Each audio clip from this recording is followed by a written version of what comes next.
A new mission for the USS Constitution. Chapter 10. Suddenly the Archons seemed to become indignant. You puny, immature animals will learn who and what we are. None of you will ever leave this sector.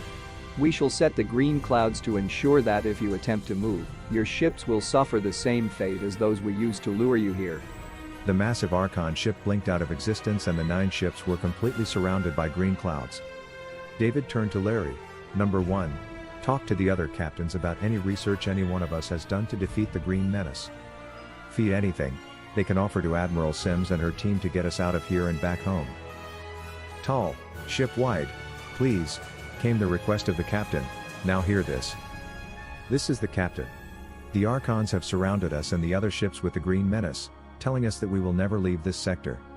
I ask that every member of this crew familiarize themselves with everything we know about the Green Cloud and think, imagine, and dream about what we might do to escape and survive. That is all. Captain out. Larry turned and remarked, laughing. Well, Captain, knowing this crew, we are going to be getting, I'd say, about 400 really wacky ideas.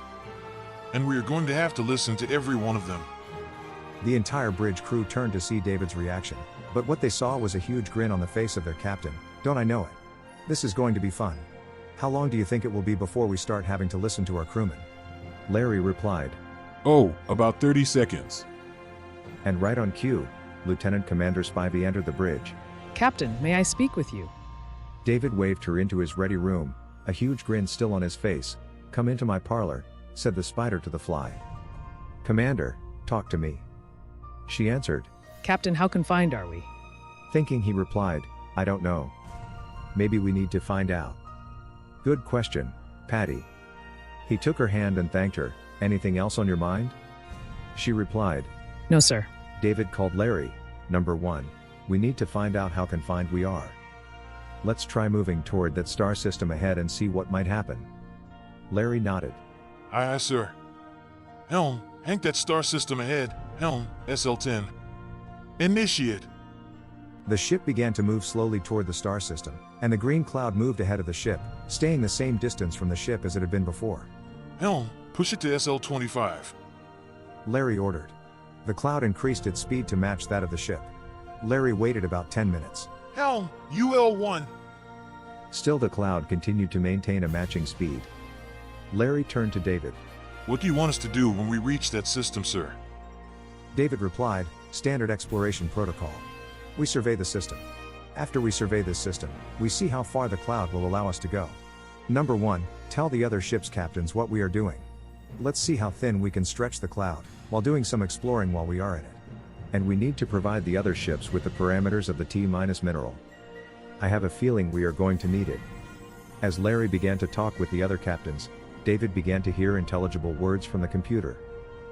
The other captains understood what David wanted and agreed, each ship moving in a different direction, slowly at first then with greater speed, watching the movement of the cloud. Each ship approached a different star system and began to survey it. Crewman Tolliver, of Larry's ill-fated team, asked to speak with the captain. Larry entered the ready room. Sir, Crewman Tolliver has asked to speak with you. Bring her in, responded David. And Marie, what can I do for you? She replied. It's what I might be able to do for you, Captain. David asked, well, let's have it. She smiled. Sir, I can hear the cloud. David started, hear it. What can you hear? She told her captain she could hear music, and voices that changed as the ship changed speed and direction. Captain, I thought Commanders Sorensen and Trank and me could link to try and discover what the sounds mean. Larry nodded his head and called Commander Trank to the bridge.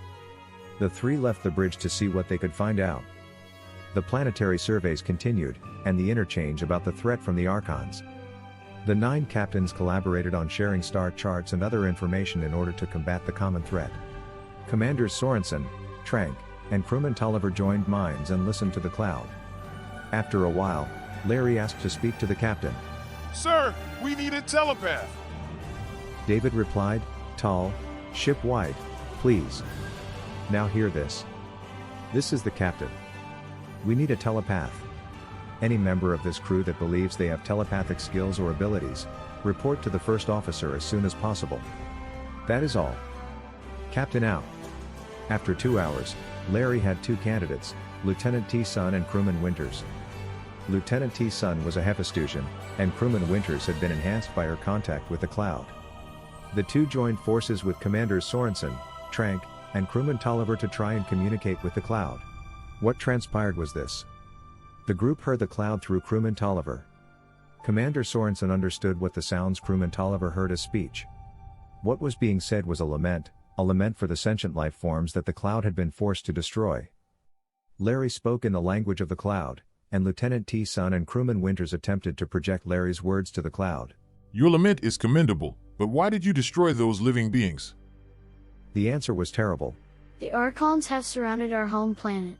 If we refuse to obey, they will annihilate our people. Larry asked again. What is their intention? Why are they doing this? The answer came. We do not know.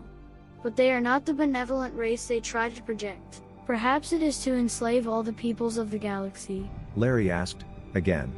What can you tell us about them? Anything you have heard, seen, sensed, or witnessed would help. There was silence for a long time. Then the cloud answered. They heard, sensed, or felt the captain's voice. Crewman Winters, can you interface with the ship's computer? Crewman Winters began to cry. Yes! But that's so scary! The group put their arms around her. Lieutenant T. Sun whispered quietly. Abigail, I'll be right here with you every step of the way. Let's do as the cloud asks, but only to project to the computer, not to compromise our system. Larry stood and said, Break time. Everyone agreed, including the cloud. Larry approached the captain and apprised him of the situation. David answered, Let's create a virtual computer, isolated from the main and proceed. Larry responded, Aye, sir. Just as soon as our team gets some rest. The 9 ships had been herded back to a single close cluster by the cloud. David took advantage of the situation and asked the other captains to join him for a meal. Yom, bring your own meal. The captains all gathered in one of the vacant staterooms, and David ordered the computer to translate for each member and block any intrusion on their conversation. David told the group what he knew about the Archons, the cloud, and asked them to begin to explore any possibility of defeating the Archons, thus freeing the cloud's planet, finding their way home and allying themselves to ensure the Archons never again have the power to subjugate any civilization, world, or people. During the meal/meeting, the Krill commander asked David, Captain Stevens, negotiator Sheila told me that you have a fleet at your beck and call. Why haven't you called them? David looked around the table. Gentlemen, I'm going to have to trust you with a huge secret. That fleet is a holographic projection, sight, sound, a believable transponder signal, and a mask for the enemy's sensors. I call the team that perfected the illusion my escort team, because of their first mission. We can give you the technology, or rather the training, to do the same thing for yourselves. Admiral Yellowtooth remarked. Then we could project 9 fleets to confuse these Archons. Each captain nodded their head in agreement. David said, but we have to remember that it's only an illusion. We have to be ready with every weapon. We have to even begin to make a dent in that massive ship. Again, the Krill commander asked, Gentlemen, is there anything we can share with each other to give us a better chance of beating the Archons, or at least escaping to our home worlds, to warn our people of the Archons' intentions? David regarded the Krill. Our biggest problem is trusting each other. My holographic fleet has been compromised, and I can never feel that I can effectively use that tool because the secret might have been given to another race. Yet, we are doomed if we don't trust each other. Admiral Yellowtooth stood and leaned upon the table, looking each captain in the eye. We must be men and women of integrity. We must be true to a commitment for the greater good of us all. He slammed his paw on the table. Shall we swear fealty, or better yet loyalty, to one another? David placed his right hand on the Admiral's paw. I swear loyalty to each one who will place his hand, paw, appendage on the Admiral's and mine. Each captain hesitated, then placed their paw, hand, or appendage on the others until all 9 were swearing loyalty to each other captain there. Admiral Yellowtooth said, We cannot give our secrets to the Archons, but we must give them to our people. That is a given. But we must develop a treaty of peaceful cooperation amongst our 9 civilizations. Failing in the effort for the treaty, we must swear to take these secrets to the grave with us. David stood. That is what we have sworn to today. My fellow captains, it is time for us to return to our ships and consider what we have just sworn to today. And what secret we must share with our comrades here. Commander Shrill spoke up. Admiral Yellowtooth, you are the ranking officer here, you must take command of our fleet. Every captain agreed, the admiral agreed and assumed command. David called Admiral Sims, Captain O'Reilly, and Larry to his ready room and told them what had been agreed and sworn to in the captain's meal/meeting. The admiral and Larry shook their heads. The admiral paused and then spoke. Captain, I trust your judgment. What part of our technology should we give them? O'Reilly thought. Captain, replicator technology so that they would be able to replenish their weapons, like we do our torpedoes. David called Admiral Yellowtooth and explained the technology they would share. Admiral Yellowtooth said, Captain, you are the first to share important technology. Given the principles, my crew could adapt that secret to our own technology. I will hold each secret in abeyance until each captain has given his contribution. Thank you, Captain. At the end of the day, each captain had given their contribution and Admiral Yellowtooth called the captains together and opened the box of secrets for all to see. There were 9 different ideas, some very practical, others although valuable, much too difficult to adapt the different technologies in an expedient manner. 2 ideas proved to be the most valuable in their situation, replicator technology and an idea of teleporting a torpedo directly into the hull of the enemy ship. Each captain took the ideas they felt would be the most useful and returned to their ship to begin adapting the idea to their ship. Admiral Yellowtooth ordered the captains to report when the adaptations were completed and successfully tested. David tasked engineering to come up with a means of teleporting an armed, timed torpedo into the hull or through of their target. It took Captain O'Reilly 2 days to develop the system and adapt it to their quantum torpedoes. And it took another 12 hours to adapt everything in the inventory and program the replicator to produce a fully operational torpedoes on command. David reported to Admiral Yellowtooth his readiness and then he sat back to wait. David had taken down each idea and its principle. One particular idea was a communications jammer that targeted only the enemy communications and let the friendly communications free. He asked O'Reilly to study the idea and work on it for future use. David's cloud contact team was tasked to discover the location of the Green Cloud's home world and to get a temporary treaty with the Cloud to enable the fleet to free the Cloud's home world. But the Archon ship reappeared and began threatening and berating the members of the fleet. Admiral Yellowtooth burst transmitted a message to the other captains, wait for it. Quietly drift into position, surrounding them. When I send out a red flare, attack with everything you have. Suddenly, a question from the Archons. What was that? David ordered, escort team, bring in the fleet. 12 ships began to appear, one by one in rapid succession, the voice of Captain Perry saying, Admiral Yellowtooth, your United System fleet awaits your orders. Then fleets from the other ship began to appear as well. Then a red flare in the Admiral's command. Attack! David ordered, torpedoes, full spread. Fire. TT, teleport torpedoes, torpedoes energize. Every ship unleashed a virtual firestorm of death and destruction at the Archon ship. The TT torpedoes were the most destructive in the beginning, but as the damaged ship lost its shields, every weapon began to wreak havoc on the Archon ship. The Archon ship went dark and there came a voice. We surrender. Admiral Yellowtooth responded. Prepare to be boarded. And then, each ship in my fleet send a 3-man team to capture that ship. Admiral Sims, please take command of the boarding party. Admiral Sims asked for Chief Sedgwick and Commander Sorensen to be part of the boarding party.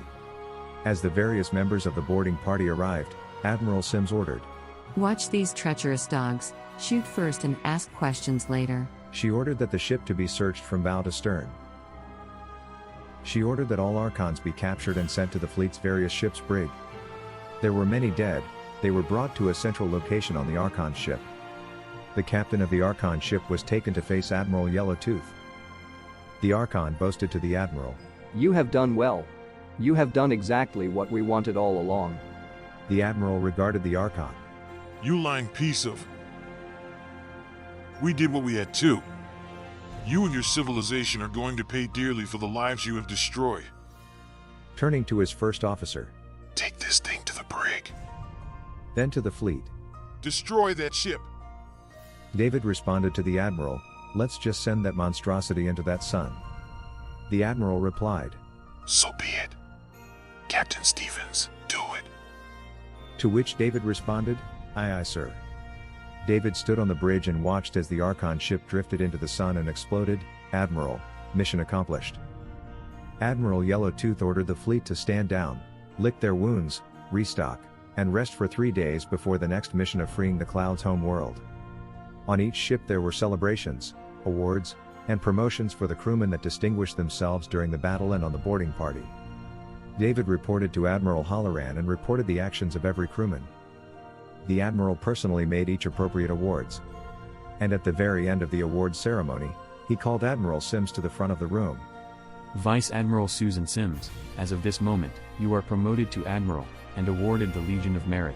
Admirals Halloran and Keeler pinned the 4 stars on her collar. Every crewman on the Constitution, except David, received a promotion and all received a commendation for acts of valor above and beyond the call of duty. Admiral Halloran apologized to David. "Dave, I don't have the authority to promote a command officer to flag rank.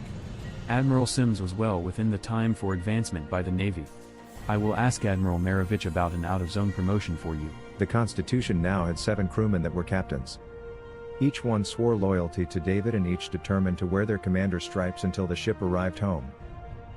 David's team that had been talking with the Cloud gave him the coordinates for the Cloud's home world and David them to Admiral Yellowtooth. The Admiral called all the captains and flag officers to the conference room aboard the Constitution to map out a strategy to free the Cloud's home world.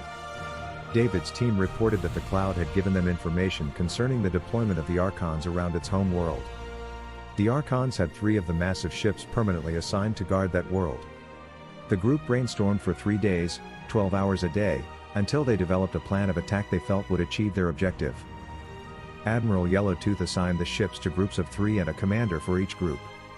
Admiral Sims was assigned to command the group in which the Constitution was assigned.